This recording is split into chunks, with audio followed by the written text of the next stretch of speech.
Thank you so much, everyone, for joining us nice and early today for some of us. Really appreciate it. This is a virtual trade mission from Ukie and the IPA. Essentially, this is a an exploratory webinar that is aimed at helping predominantly sort of UK studios understand the dynamics of the Mexican and Hispanic markets. Understand the nuances, what makes them tick, and to get today, we're going to hear from some quite interesting people with a quite a unique and helpful, insightful perspective on the landscape of games in and around Mexico. So, I'm keen to just hand over quickly to Javier from the IPA, just to introduce himself and the IPA, and just sort of talk a little bit about your work before we get going. Javier, over to you. Hand it over. Thank you, Leo. Hi, everyone. So as Leo was describing, thank you for joining our trade mission. The British ecosystem and our Hispanic market have had interesting opportunities. Many know already, but it's interesting to share as well that the IPA was founded inspired by Ukie.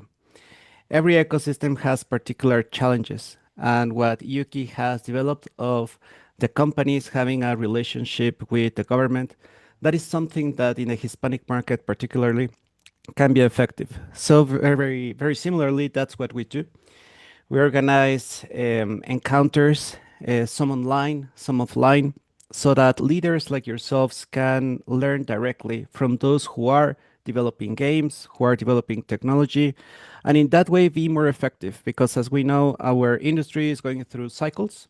While we're currently recovering, it's better to hear from the successful people actually doing the work in particular verticals. So that's what we're going to hear today with Leo and with our panelists. Absolutely. Well, thank you, Javier. It's wonderful to have you on board, and this has been quite a long time in the oven, I suppose. We've been talking about doing this for quite some time, so I'm delighted that we're finally getting around to it. I think it'll be really interesting. So, without further ado, I should just say, if anyone has any questions during this session, do feel free to pop them in the chat. We can try and address them as we go, or save them up until the end of each of our panelists' little segments. But without further ado, I'm delighted to be joined by George Martinez, co-founder and senior engineer at Titan Games. George, wonderful to have you here. Thank you so much for contributing. You're going to be speaking today a little bit about the well, a bit more of a deep dive into the mobile games market in Mexico. Is that right? Yes, that's right. Thank you, Leo. Thank you very much for inviting us. Thank you, Yuki and APA for the opportunity to be as a panelist. So yeah, let me just share my screen. So currently we are Titan Games. I'm the co-founder and senior engineer, and I'm here to talk about a little bit more about the Mexican mobile gaming industry. So before talking about specifically the gaming industry and the gaming market, it's important to understand the overall state of Mexico's game development industry. Over the last few years, the ecosystem has grown significantly. Today, there are more than 150 active game development studios across the country, working on a wide range of projects, from original intellectual properties to co-development and outsourcing international publishers. This growth is also reflected in game production. Between 2023 and 2024, more than 40 Mexican developed titles were released on Steam. We actually have a company which has the Mexican Entertainment Production, which is like a small Steam Fest for Mexican products, demonstrating that local studios are increasing reaching global audience through PC, console, and mobile platforms. The industry is also becoming an important source of employment. It currently generates more than 2,000 direct jobs in areas such as programming, game design, art, animation, quality assurance, and audio, making it increasingly valuable for the Mexican economy. Another positive indicator is the strength of the community itself. Every year, Mexico hosts more than 30 industry events and professional conferences. These events create opportunities for networking, knowledge sharing, collaboration, and international visibility, helping developers connect with publishers, investors, and other studios from around the world, including the IPA nights. Overall, these numbers show that Mexico has evolved into a mature and expanding game development ecosystem, providing a strong foundation for continued growth in the game industry as a whole, in the mobile gaming sector specifically. So the national market, now that we see Mexico's game development ecosystem, let's look at the market itself and why it represents such an attractive opportunity for different options. So Mexico has a population of around over 130 million people, making it one of the largest consumer markets in Latin America. More importantly, around 107 million people play video games, which means nearly 4 out of every 5 Mexicans are gamers. With a gaming penetration rate of 78.4%, Mexico has the highest gaming participation in Latin America. This strong player base translates into a rapidly growing business opportunity. In 2025, the Mexican gaming market is expected to reach approximately 4.5 billion US dollars, and currently projections estimate it will grow over 6 million by 2029. The steady growth reflects increasing demands across mobile, PC, and console gaming, especially on mobile. Although average spending per player is currently around $63 per year, which is still below the Latin American average, the gap is closing quickly. In fact, consumer spending increased more than 21% in 2024, making Mexico one of the fastest growing gaming markets in the world.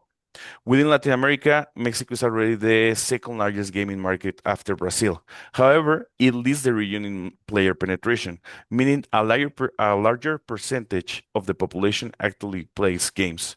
This combination of a massive audience, strong engagement, and sustained market growth makes Mexico an especially attractive environment for game developers.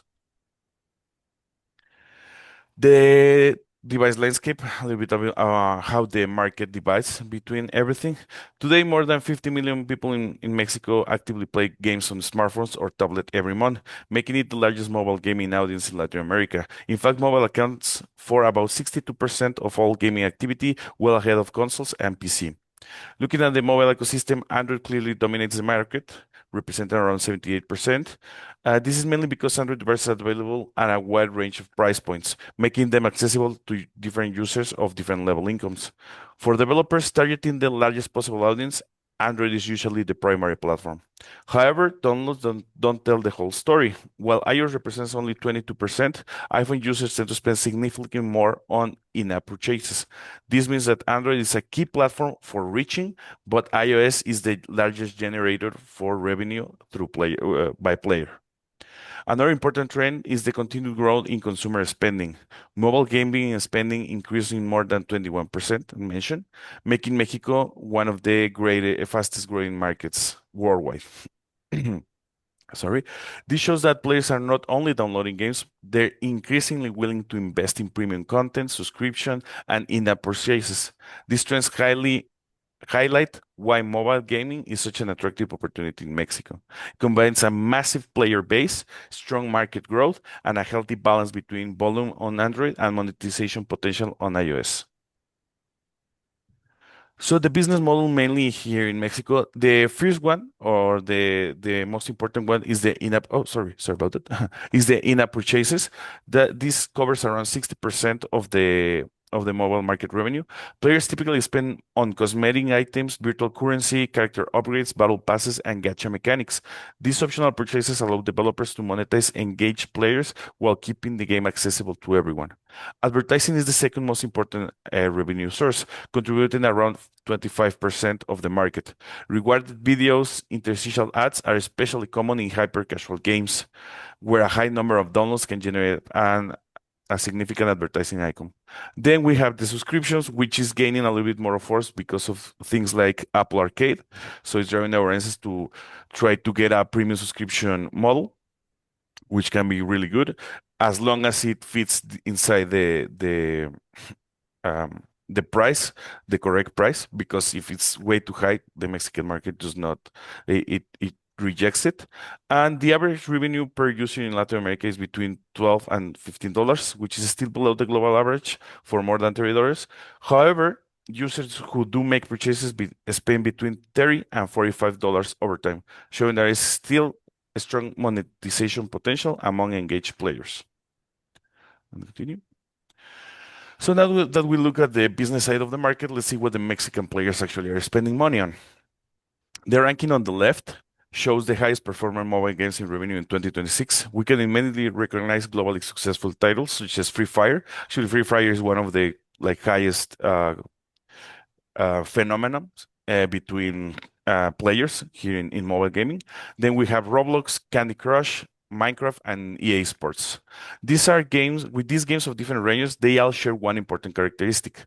They keep players engaged over long periods of time through frequent updates, live events, and social or competitive experiences.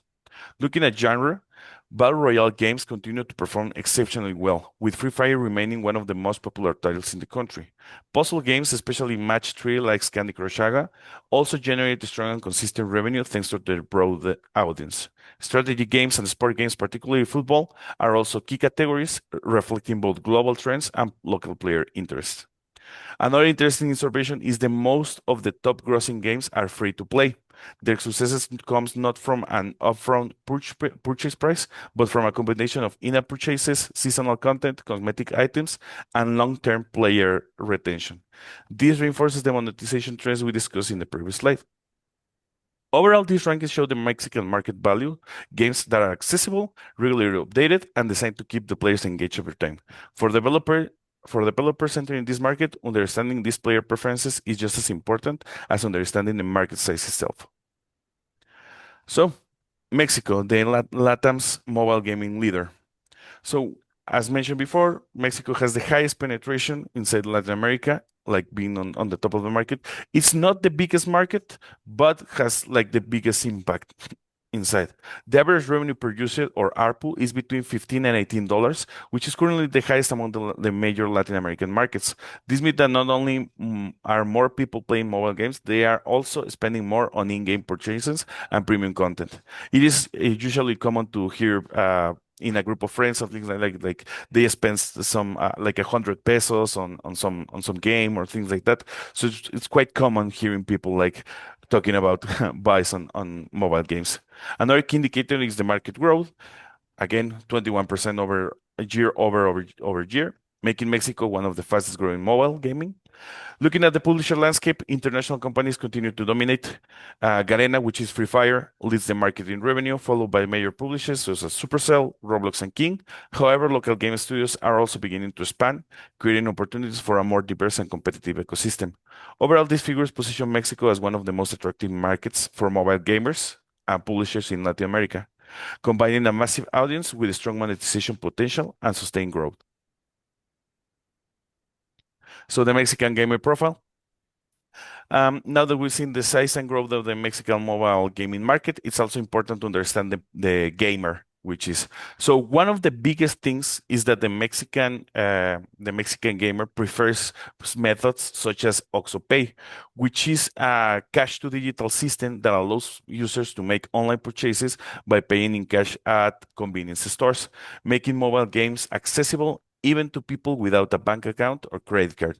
One of its biggest advantages is convenience. There's practically an OXXO convenience store on every corner in Mexico, making it extremely accessible and familiar payment option for millions of customers. For developers and publishers, supporting these local payment methods is essential to reaching a broader audience. Another interesting trend is the demographic profile of Mexican gamers. The market is becoming much more diverse than the traditional stereotype of young male players. Female participation has grown significantly over the years, creating a much more balance in the gaming community. There's also the part of the silver gamers, which means players aged over 50 and older. As smartphones become easier to use and mobile games become more casual and accessible, this age group is spending more time playing games for entertainment and social interaction. This trend shows success in Mexico depending on understanding local consumer behavior.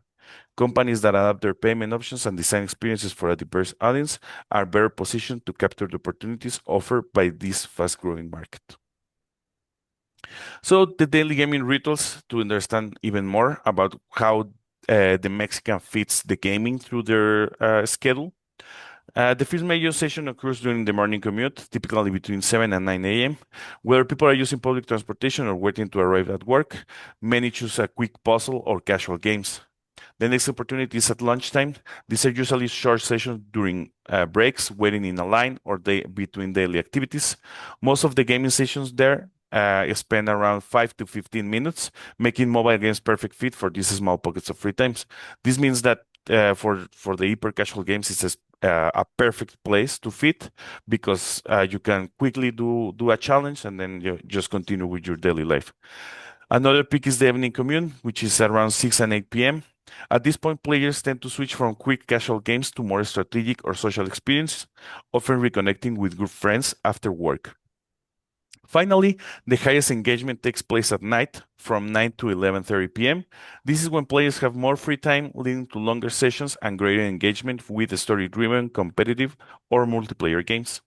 Overall, the Mexican players spend an average of 1.5 to 1.5 to 3 hours per day gaming across multiple sessions, and nearly half of the population played between 1 and 3 hours daily in 2024. Mobile gaming is also highly social. Around 80 players of players make friends through games, while 60% regularly interact through live stream chats. These habits show that mobile gamers are no longer just a way to pass time, they become part of daily routines and an important social platform. So a little bit of the key retention elements for mobile games. One of the things that must be important in any game that comes to the Mexican market is the fast onboarding. The Mexican user plays in short sessions, so it should be like something almost instant when opening a game. The daily rewards, Mexicans, because of the small time, but the continuous gaming, they prefer to have games that offers daily rewards that have events that like gives them things for constantly getting into the game. And the social factor and localization, which is also a key part of the gaming. The community is crucial. The game must be perfectly adapted to Latin American Spanish and permit competing or cooperating with friends.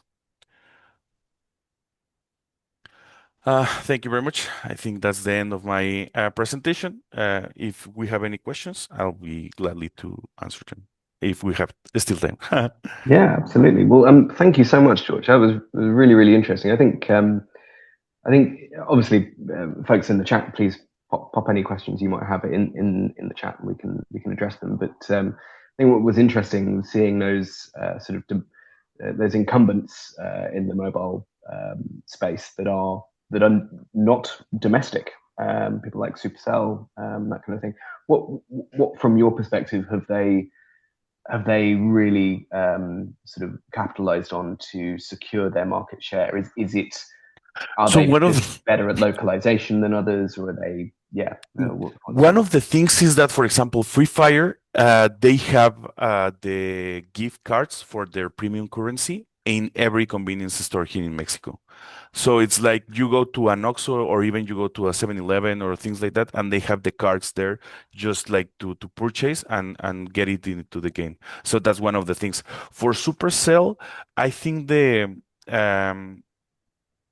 there's like always a competitive side for example that part of who's going better in the game. So I think that's also a huge part of it.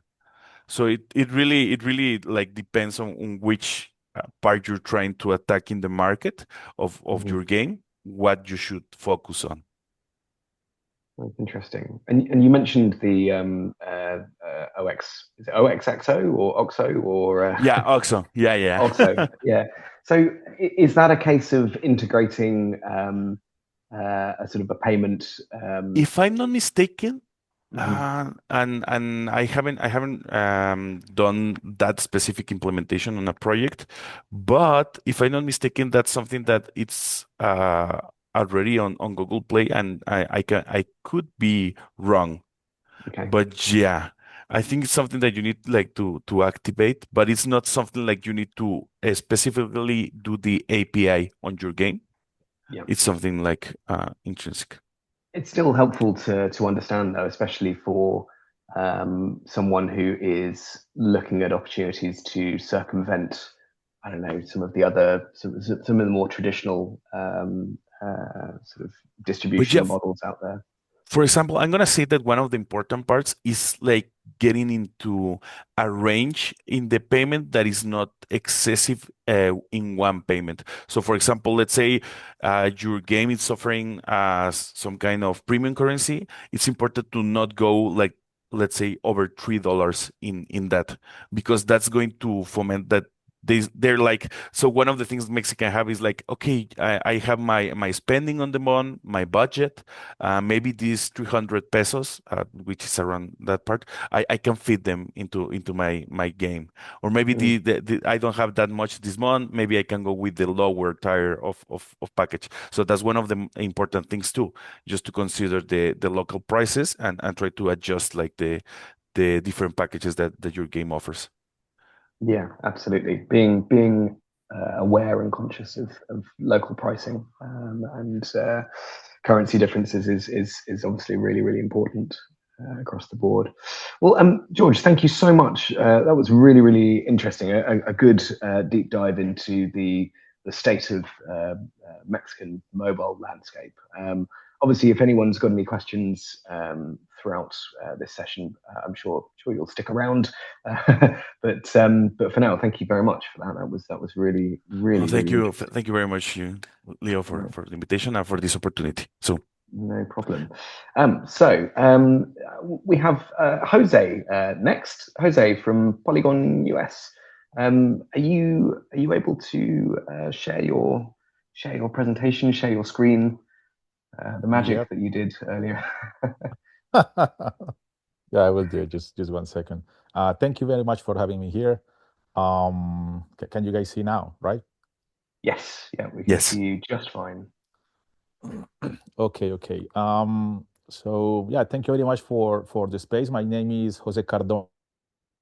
I'm the CEO and founder of PolygonUs. We are a game development company located in Medellín, Colombia, and we offer services for digital art and game development, and also we have a big part of the organization offers services for education on entertainment industry, animation, VFX, modeling, development, and right now AI too on different areas that we may talk later on about it.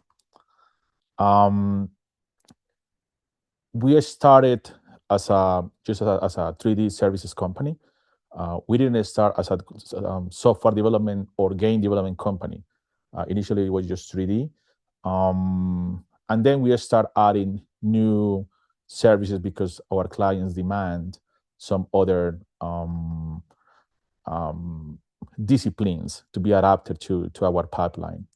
And just to mention about and getting like in line of what we are discussing here, I think Latin America, obviously from the most obvious part of the lower cost of the talent, there are some other things on the political view that I think will focus on, or will put the headlights on Latin America because of the growth that is going to happen.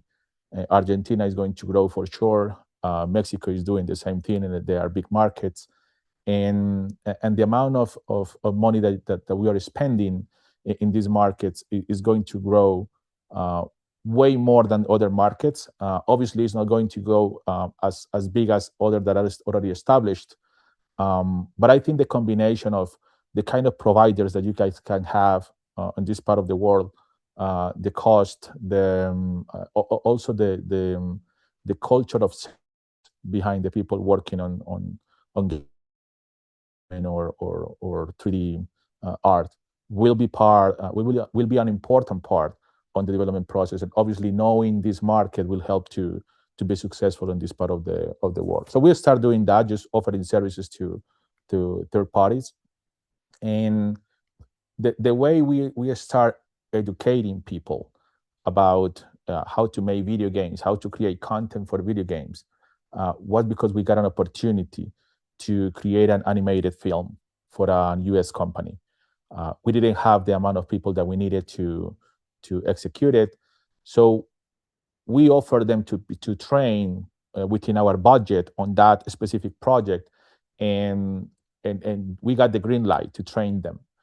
And we had a background of I was a teacher here and also in the US, and so we create like a whole educational path, which was not a business. It just it allowed us to execute that project. But at the end, it didn't happen because of the COVID. And but we had all the content created in order to explain and to train different people here in initially in Medellín, Colombia, how to create video games, how to do animation, how to create video effects. And at the end, when you start looking at it and all the work that we did before, it was an opportunity to create a new business model out of it. And we actually focus on it a lot. And when you start looking at what's happening in Latin America, you have people with you have a good amount of people in all of the countries that are represented here in this call, and some others that may not be here. A lot of people have passion and talent to learn these new disciplines, or to be an engineer, to be a developer. And also there is some eager and will behind to change what is happening in your life. Obviously that happens because of being in a third world country. The way your life changed when you learn how to make a video game, how to model a character, the impact over that person is way different and higher than it may be for a person in the first world.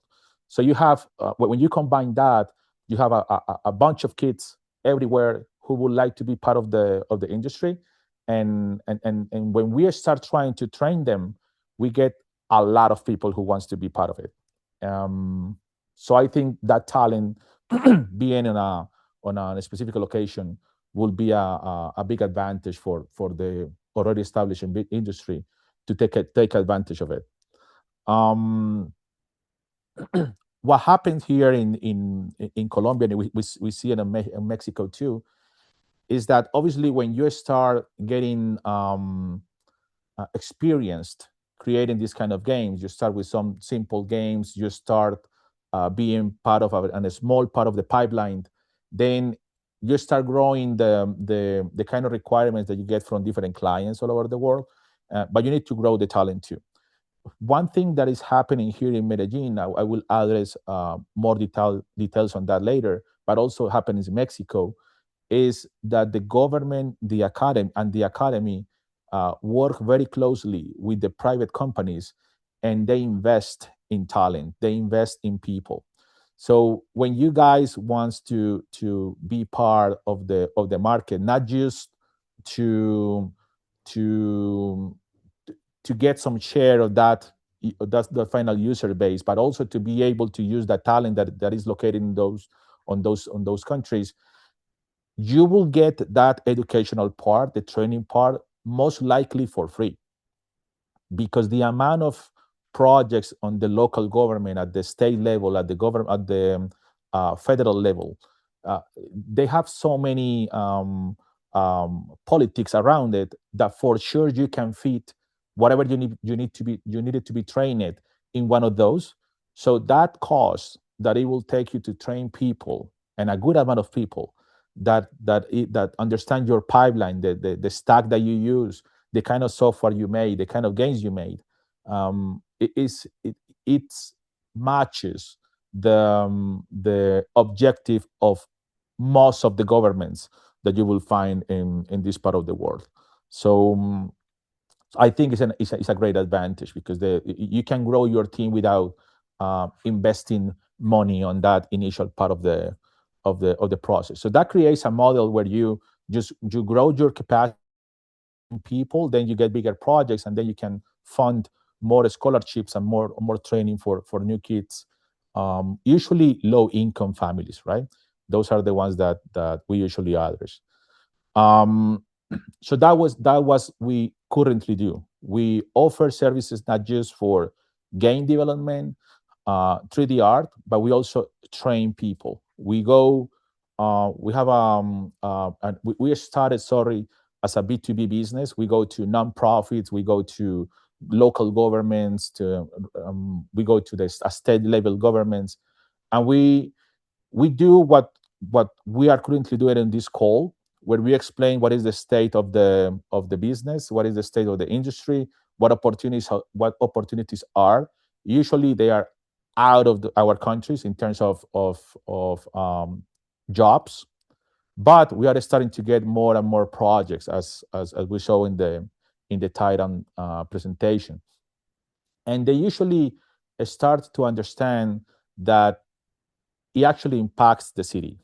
You can actually have a healthy ecosystem that helps what is going on with young kids, and they don't need 5 years of training to start getting some money into their pockets. You don't need that much time.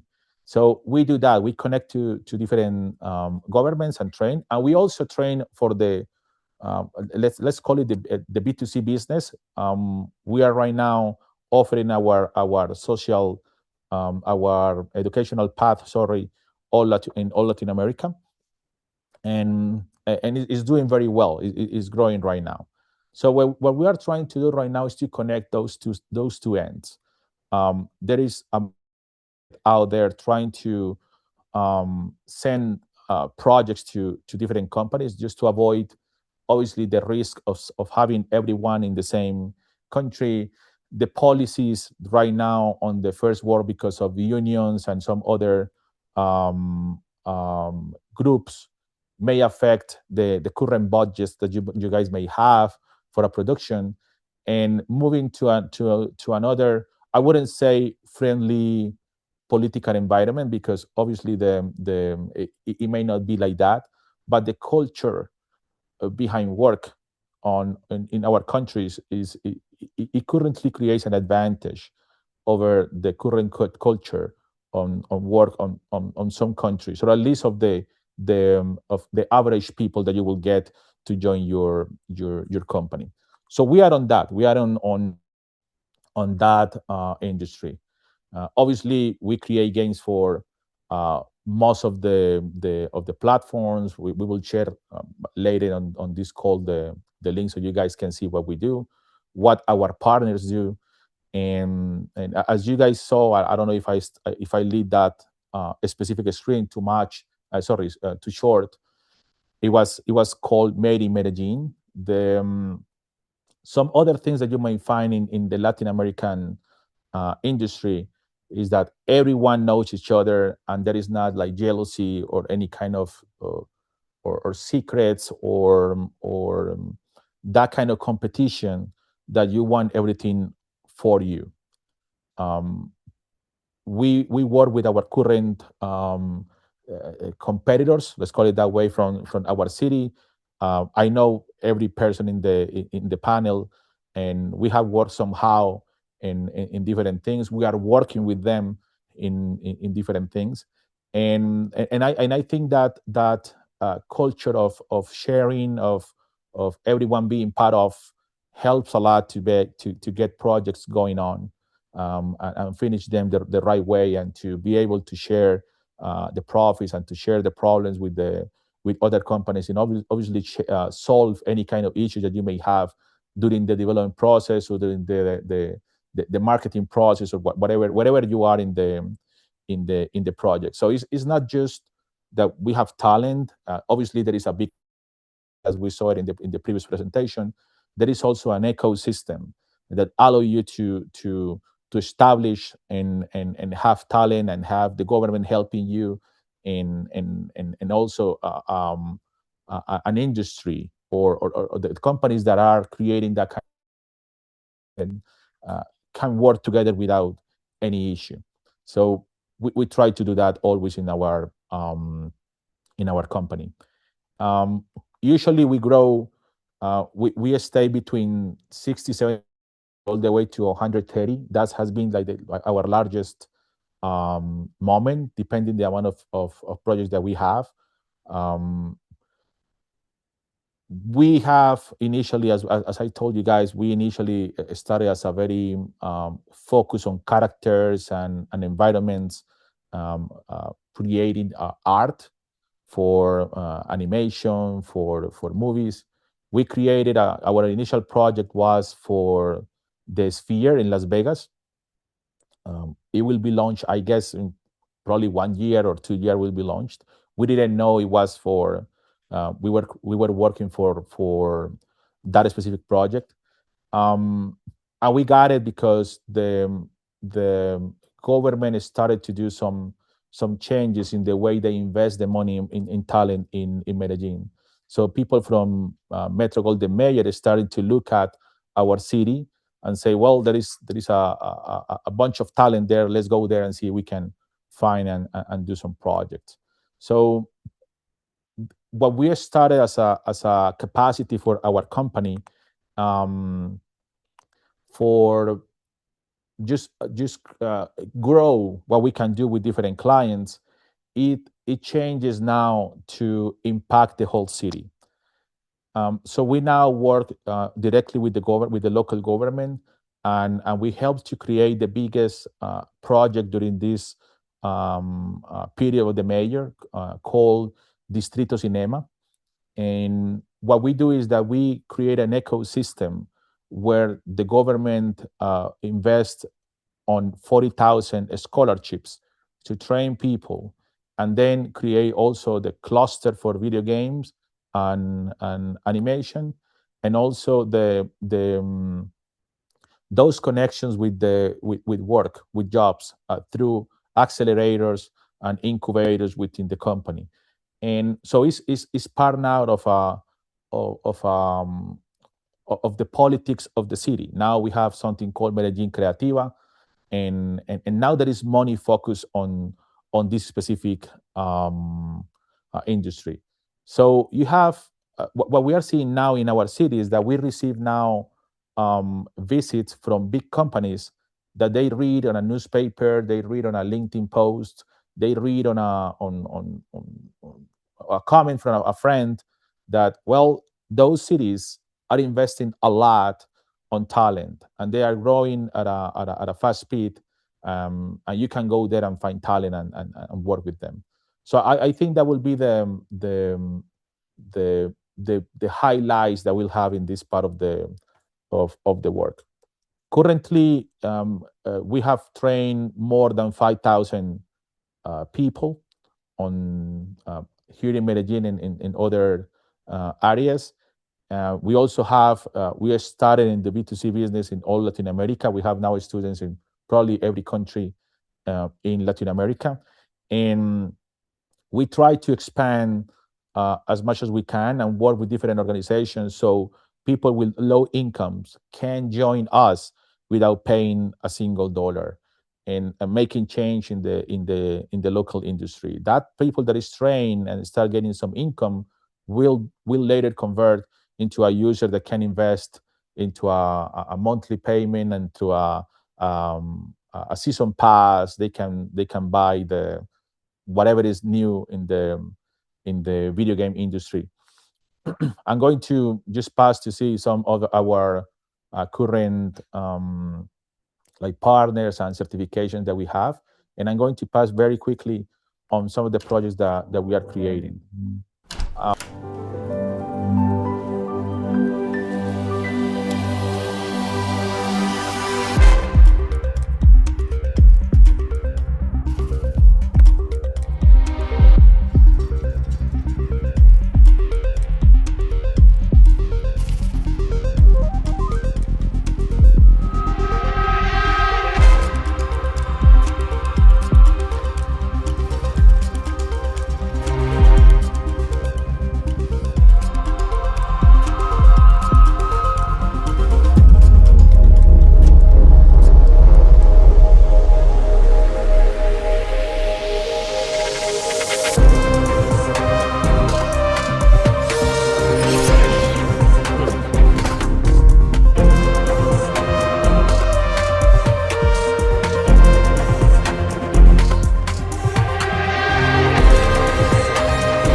So currently, we work with different organizations in the world. We are currently creating content with SAE Institute, located one of the locations is in Mexico.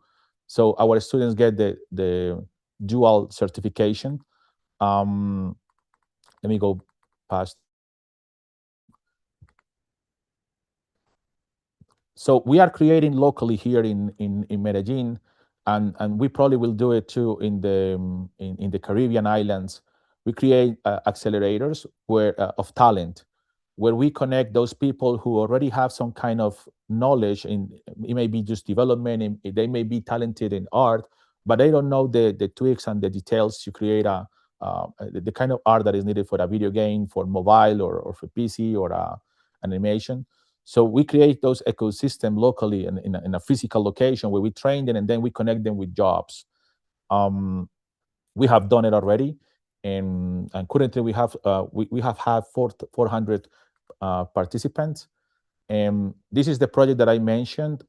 We designed the path for the city to change their view, passing from an industrial city or a fashion city that they just create like clothing to take advantage of the entertainment industry in music, movies, animation, video games. And when we designed that for the government, it was approved, as I mentioned. It is the biggest project our government has right now. There is the project will have 30,000 square meters between studios for audio, video, TV. They will have shops for makeup, clothing, obviously areas for development, and they start already construction. This will be the first building that we will have here. All of it is funded with the government, but will be used by private companies. And the most important part that I think, just to close, and sorry that I passed a couple of minutes of the timing, is that they don't just put the money to be trained.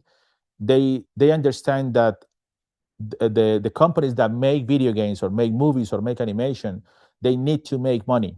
And in order to do that, you need to make an investment. So here, you can get up to 40 to 45% of what you invest back on different programs that we have, on cash rebates, tax exemptions, and they're usually not a contest. It's just if you cover certain parameters during your production, you can apply to get that back, but you don't compete with someone else from a pool. I mean, there is a pool, but they never run out of money of that pool.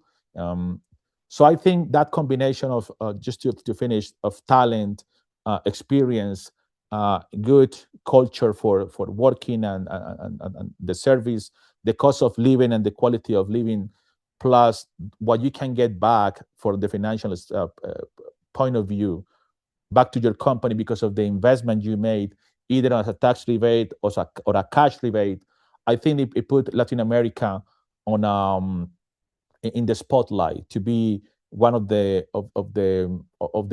location or regions that you guys may look at in order to grow, not just as a user base, but also as a providers for your future services that you guys may need. Fantastic. Well, Jose, thank you so much. That was a really, really interesting sort of deep dive into, I guess, all of your activities, and how it sort of relates to the wider ecosystem within the area. I think what's really, really good to hear, obviously, is your comments around everyone in the industry sort of pitching in to help each other out. Here in the UK, we're very collaborative as well as sort of supportive of each other as well, which is really, really important. I'm sure some of the folks on our call can attest to the fact that we're sort of, I suppose we're competing to be the best that we can be, rather than competing with each other almost. Maybe that's a little bit too fluffy, but it does. No, but it's what we do too. So exactly. It is real. I know it exists. Yeah, definitely. And obviously a lot of sort of focus on the sort of animation and design side of things. I mean, are you identifying that there are sort of significant transmedia opportunities in the market? Are people keen on the idea of you know, developing animation off the back of games and vice versa? Yeah, I think there is always there is always an exploration of what you can do beyond whatever activity you are creating for a client. So let me put you a sample. When we create characters for for an IP that is just art that will be used on a video game, we find an opportunity on collectibles and miniatures. And so there we started at to explore what will be the best pipeline to create miniatures on a massive production. In UK is the first market in the world for that. And we actually get close to a couple of companies that they are leaders in the market from UK, and we now have a production pipe to create miniatures and collectibles. And what is happening is, obviously, ago the digital world took the first spot everywhere. The industry kind of is driving that everything is digital, everything is you need to download it, but you start not owning anything from your games. You don't have a collectible, you don't have a cartridge, you don't have a Blu-ray, you don't have anything. It's just your subscription. And those companies start to look into differentiate themselves from some others, creating something that you can actually touch. Absolutely. And that capacities happens to be in this part of the world. I think Mexico will be way ahead of us, but we try to differentiate ourselves in that transmedia market, creating those collectibles. And we do it right now for a couple of companies. We do it for ourselves as a product, and I think it will explode at some point, just the same way that people obviously they keep paying for the Spotify, but they now buy vinyls. And even though it's not the biggest market, there is an opportunity to create those physical elements that may complement any kind of work that you're doing on a video game, or a TV show, whatever you are working on.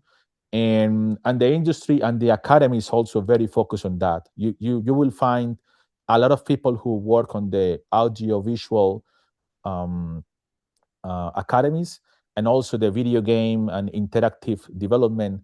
They go, usually the next step is the transmedia part, because the only way to make a project financially successful here, because we don't have those budgets that may have some other big companies, is you need to start getting money out of many different things. And that physical part, I think, is one of the usual bets that we do in this part of the world. So yes, the short answer will be yes, we on transmedia. Fantastic. No, that's really helpful to hear. Well, if anyone's got any questions for Jose, do feel free to pop them in the chat. I'm sure you'll be able to stick around for the next little segment or so. But thank you. Really appreciate you taking the time to sort of talk thank you very much to you guys. No worries. George, I should come on to you. We have a second George here. George, it's lovely to see you. Many Georges. Okay. Hey, fine, thanks. Thank you for having us. No problem at all. Well, George, thank you so much for joining us. You're general manager for Amber Studio in Mexico. I think it sounds like you're going to take us through a bit more of a broader look at the sort of the wider LatAm market, and I suppose sort of share from your own experiences what might be helpful for UK companies sort of looking to navigate this landscape. I should hand straight over to you. Yeah, thank you guys. Well, I foresee that there were going to be like some UK studios and people that's going to see this over in your YouTube channel. Thank you for inviting us over. We're super excited. And I'm gonna go through it. I divided it in three phases, the whole presentation. And I'm gonna talk a little bit about breaking into Latin America, the talent, the co-development, and the Mexican games market, a little bit of our story. And I hope this is valuable for some of you that actually wanna look at it. First of all, who's talking, right? Who's jorgesuarez.com.mx. Believe it or not, that's my last name by now, .com.mx. And yeah, I'm a 20-year-old, and I've been doing games for 20 years, or trying to do games for 20 years, because I didn't start, there was nothing in Mexico in 2004. So we started doing the closest thing that we could, which was comics and selling art as close as possible to the studios. And there's a whole story about it. I co-founded a community named Caraculta, KO, it's Hidden Face in English. Yeah, I had a blast creating that community. I started just trying to be together with people that really wanted to do games and live out of creative industries. We didn't have that much support back then. And yeah, well, everything started with a community and gathering people who wanted to do that. By that time, I was doing like software development, boring as hell, like utilitarian one, not games, and a little bit of consulting. And we transitioned naturally to the game industry because of passion. I mean, I'm not saying anything new, right? But thank God, because of that, I started going to I was the general manager for an animation and VFX company, then an associate producer for a company doing outsourcing for AAA games. And the committee kept on growing. And finally, in 2013, we got our first big contract, you could say, right? It was about $15,000 a month by the telephone carriers in order to do games for them back then. And that gave us a lot of notoriety and a lot of presence. So that we started being invited over to other places, campus party, and started giving conferences in the first game developer conferences in Mexico. After that, I mean, we got caught by Shark Tank, episode 3, season 1. And if you want to see it and laugh about it, I had a 1-year-old beard. So yeah, I loved that one back then, and we went out in force too. It was kind of great. But we were the first Mexican game studio from Jalisco to actually merge and be acquired with an international group, amberstudio.com, which I proudly represent by now. It's been a blessing so far, and we scaled from 20 to 200 plus guys. Right now we are 232 in my location in Amber, Mexico, and today we're the largest game studio in Mexico. We're part of an 850 plus operation in 9 studios around the 4 continents, and we are the trusted game development partner for a lot of publishers and first parties. It was amazing, right? The agenda is quick. Let me just start. I have 20 minutes, right? Okay, great. First of all, I'm not going to talk a lot about the market because my tocayo, my namesake, already went through it, but really focused on mobile, but I can just go through it pretty fast. I basically have almost the same figures. And then Act 2 is how working here actually works. I think this is going to be illustrative. I had a hard time putting it together, but I think we're going to have fun with that one too.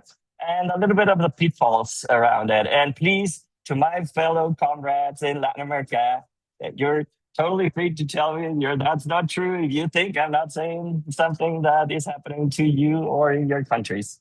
It's happening to me. A little bit of a disclaimer here. This is what I believe. It doesn't mean that the company believes it. It doesn't mean that this is my opinion and this worked or didn't work for me.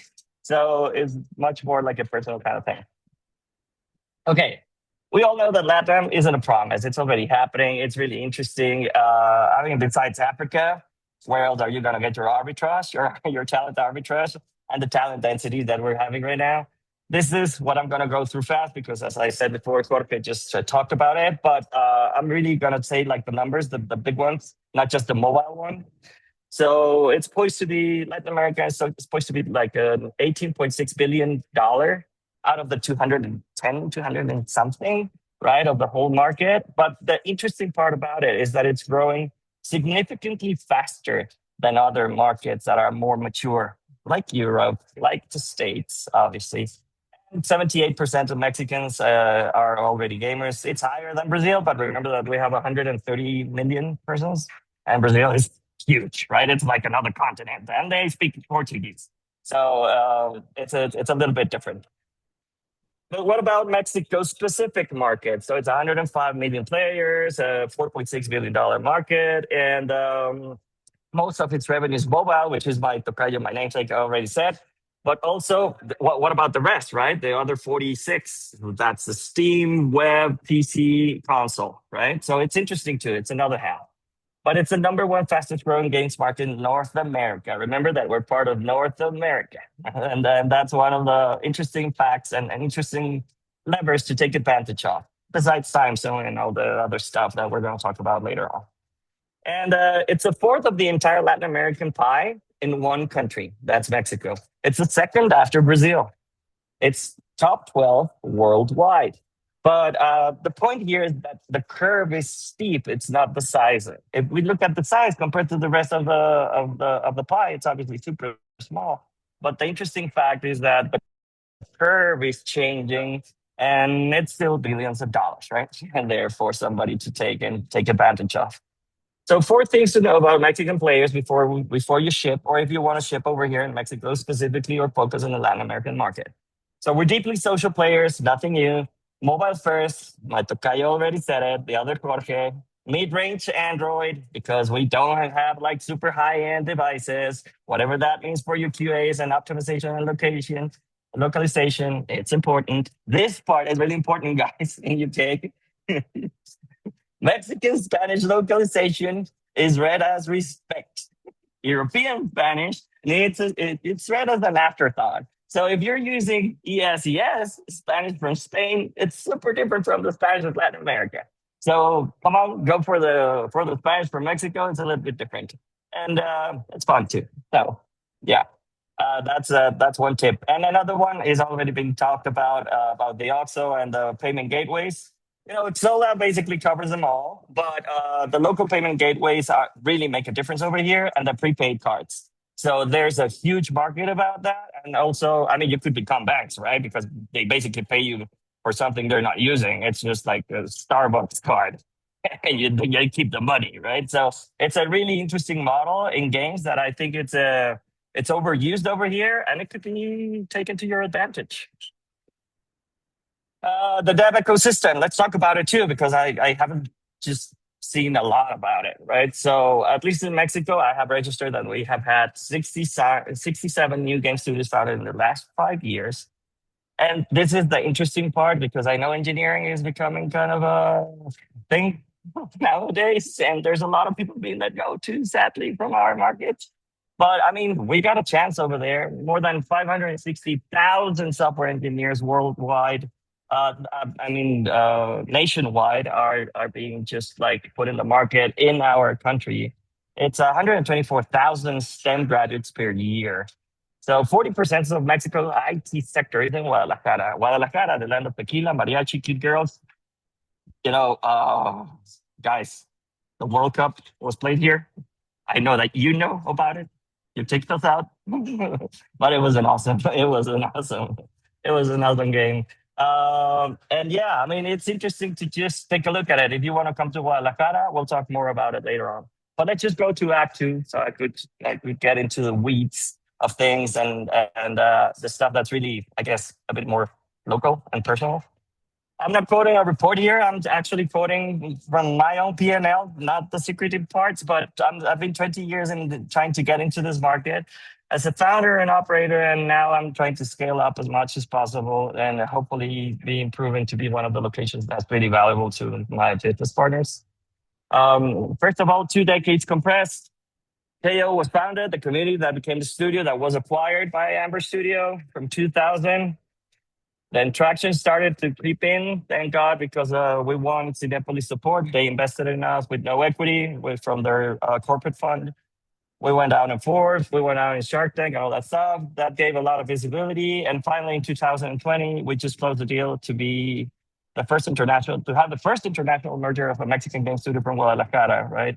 And we grew from 28 people all the way to 76 before signing and to 250 in less than 2 years. So that was massive, as you can imagine. And the other thing that was really interesting is maintaining that number or going down after the pandemic and the down cycle and going back up now. So I think that's an interesting story to tell for another conference. And right now I'm just the GM, just the guy that knows a little bit of everything, but is good at nothing, trying to take care of everybody. So yeah, that's us. So how did we grew from 20 to 200, 250 plus in under 2 years? Well, it was, thank God, because of the community that we had built the other past 15 years.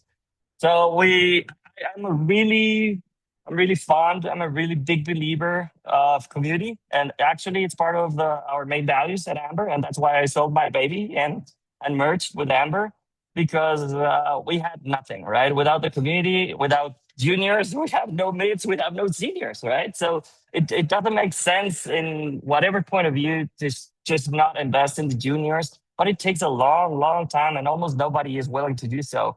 But just as Pepe Carolina already said, the governments are taking a look at this, and there are other companies coming over because of that talent density that's been growing, and eventually those will be mids and seniors.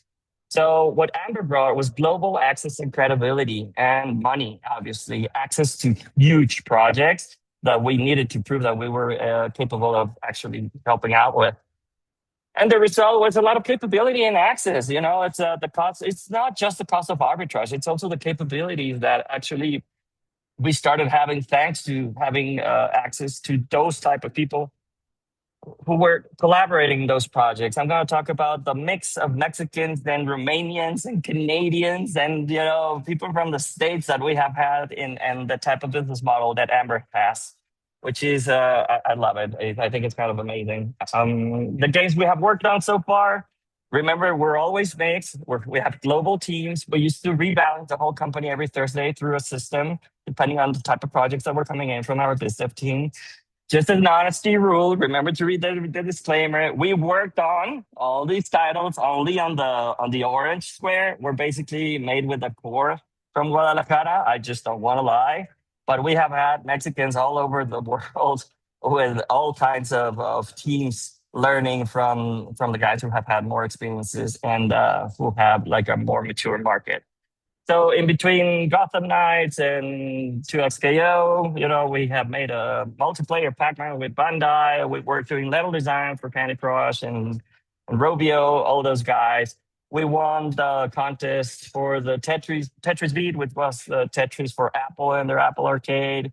We lately worked with Mattel for the Masters of the Universe figure. It was awesome, and we had so much fun. And the game is out there. We're still in live ops. Skeletor until next time. Go play it, please, and see if you like it. And we also do our own IPs, which is kind of it's kind of fun, So we have like service studios and product studios that do full dev, and service studios that offer the service. So we basically fund our own IPs with the part of the profits from the service studios, which is awesome. And that's the way that we're trying to just close the gap in between just being seen as a maquiladora, right? A studio that just gives services, and also somebody who owns IP and is trying to do their own efforts, distributing and publishing. Act 3, I still have 9 minutes, right? So, or maybe less. The practical part about Mexico. Let's see how it's.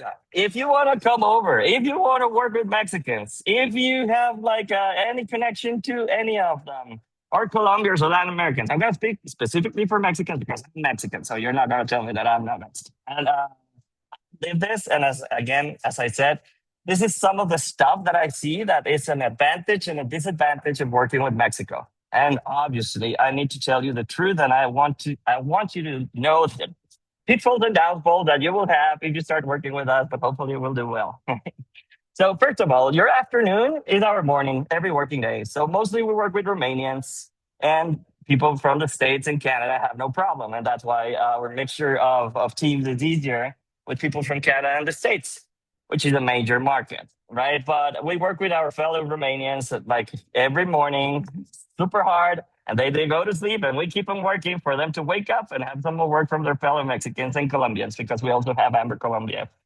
And then we keep shipping through the evening. We have a 4-hour live overlap, which is awesome for daily stand-ups, for reviews, pairing in real time. That makes it awesome, you know? And I love London. I wish I could go more. Come on, guys. Let's start doing something together. We have an English first production.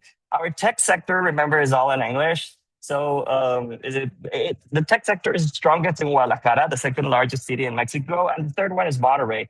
But Monterrey is really industrial. Guadalajara is supposed to be like our Mexican Silicon Valley, and because of that, it even has like the first public policy oriented to creative industries. We'll talk about that one in another conference. It's still early on. But the daily production in English is normal for us. It's that this is our accent. I wish we could go for the water and the river. It sounds much more fancy, but yeah, we have the American accent. So I hope that it helps. And what about flying from London? So it's a 10 to 11 hour flight with a little hop from Mexico City to Guadalajara. So it's not an expedition, guys. It's still a trip. You can make it. And we would love to have more people from London coming over. And the practical part about working with Mexicans and the not that practical. So first of all, I would recommend I would give you some tips. First of all, don't hand off, integrate, right? Something that's really important for us is we pick partners that are like working together in person preferably.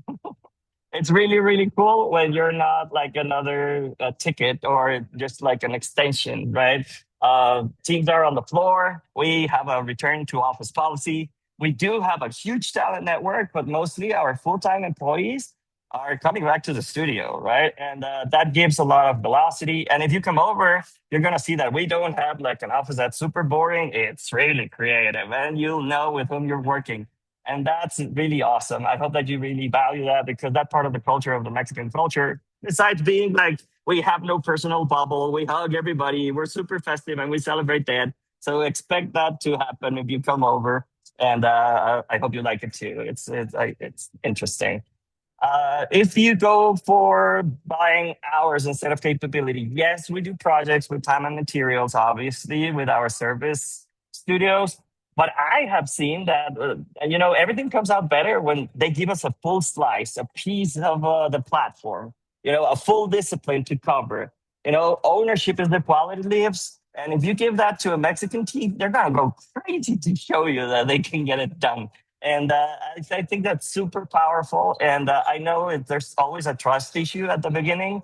In this third world country, guys, and they don't have a huge industry like us. But if you give us a chance, we're willing to put in the extra work to just compensate the lack of experience.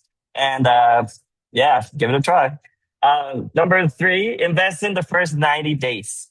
All our partners that come over and visit us and have a real onboarding session and named counterparts from both sides, that makes a huge difference, because the relationship is built early on and it compounds for years to come. And it's awesome to feel that you have friends instead of somebody who's just like maybe looking for a mercenary to just do the job. We're really not into that much. We do it still. It's awesome. But yeah, I see much better results whenever the other way is being like done. That other methodology is much better. And scope like you mean it. And so there are many partners that have no clear milestones, no clear deliverables. It becomes, production hell. We really like to avoid that. So if you have clear deliverables, one backlog, less ambiguity, I may be saying something that's super obvious, but yeah, that makes a big difference. It's where the nearshore projects die when there's that much ambiguity. And the passion, it's also, I understand that you can only invest time and money, but passion is a multiplier. If you put the passion in of Mexicans in your project, get ready for a thrill. It's amazing to see how that, it's contagious in many ways. And we know that is a superpower of ours. I hope it comes with our nature. And maybe the adversity of just not being able to do this much. So we really want to excel whenever we get an opportunity. And that's what happens. We're less jaded, we could say. I mean, they're like, some of the people in our industry, they just say that it's super jaded. They're just like all laid back and it doesn't matter. For us, it matters. So that's an interesting fact. And then 4 ways to fail in Mexico. Here I come. Shopping on price. Yes, obviously, it's important that you just talent arbitrage, right? Take advantage of the high density of talent in Mexico. Buy it for cheap, sell it for more. But when you have a blended rate, in our case, and we're an international company, it's gonna be almost impossible just to go all the way for it for price. If you're going for price, that's not us. And there might be other studios that are really willing to do so. But yeah, chasing for cheap actually gets you the wrong partners in many ways. And overpaying, it's also something that happens over here. And I have seen it from other colleagues and, even like freelancers. Get to know the local price and how we can live. If you know that, you're going to be able to just pay like something just, that's something that's fair, something that's better actually for your market too. Sometimes I feel that it's not right. And it's because of the lack of knowledge. And because you always have like the comparison of your local market. That's what you have got. All right, number 2, treating people as seats. I have talked about this before. Talent here is fiercely loyal to teams that invest in careers. What? A career when we're changing our industry mostly like to the Hollywood model where we come in and out of projects because we cannot maintain fixed costs that high with the government taking away 32, 40, 52% in taxes? Oh my God, well, that's almost impossible. Yes, it's impossible in Mexico too if you go through that route. But if you go with a local studio that they don't have that many obligations, let's just say, compliance stuff, it's going to be cheaper and you will have a blast with many of them. Like Titan, those guys rock. That's one of them. Ignoring the senior curve. Junior and mid talent is abundant, obviously, because of our situation and the stage we are as a market. But senior leads are scarce. So if you find them, fight for them and secure their leadership early as much as possible. That sounds obvious, but in this market, it's even more so. Assuming culture and the time zone. Relationship first, indirect.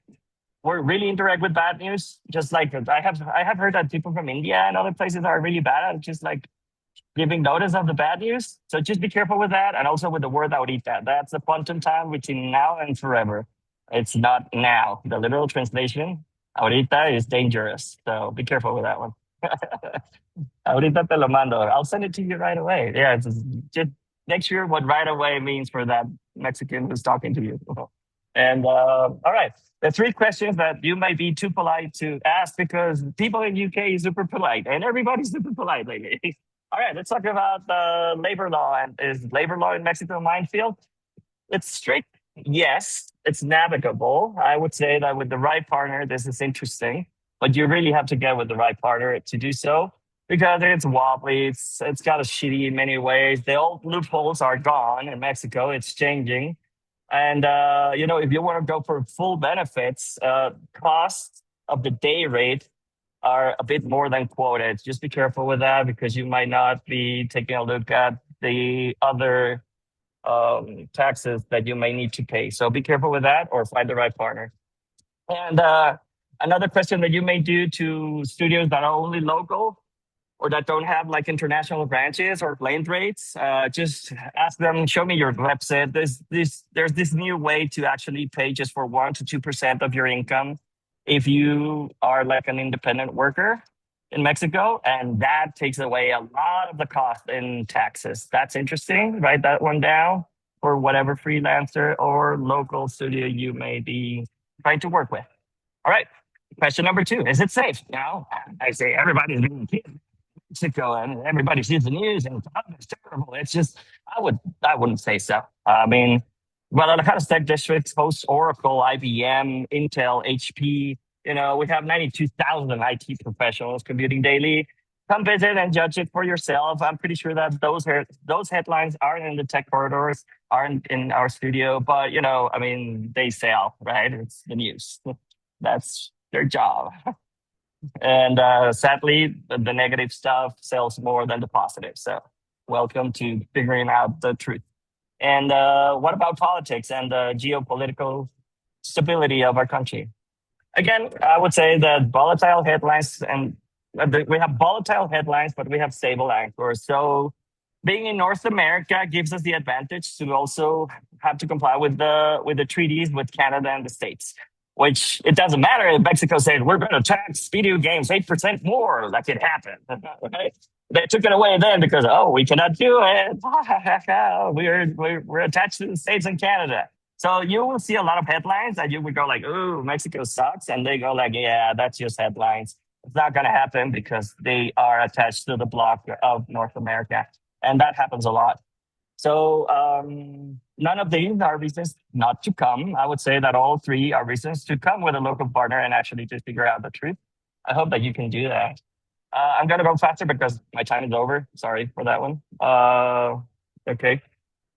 One of the things that's really cool is the talent pool renews itself by design. Just as Jose said, the governments are investing. We have 10,000 tech graduates per year in Jalisco alone, fed by the major universities, UDG, Tec de Monterrey, and ITESO, our small MITs, right? We have a training center. We actually need to talk. Jose, please, let's just talk again and work together more. We have game jams, we have community clubs, and we're also like an Epic authorized training center, the only one over here in Mexico. Over here, juniors ship real projects before the first job in their internship programs, and with our junior and intern studios within our NGO at Amber, I think we're the only studio that actually has got like an NGO to train and be the bridge in between universities and studios. And we even have a department to receive people from outside Guadalajara. That's crazy, right? I love it.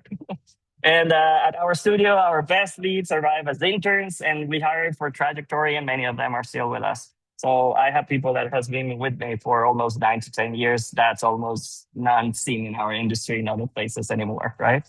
So yeah, that still happens over here sometimes. All right, I'm finished. Sorry for taking more time.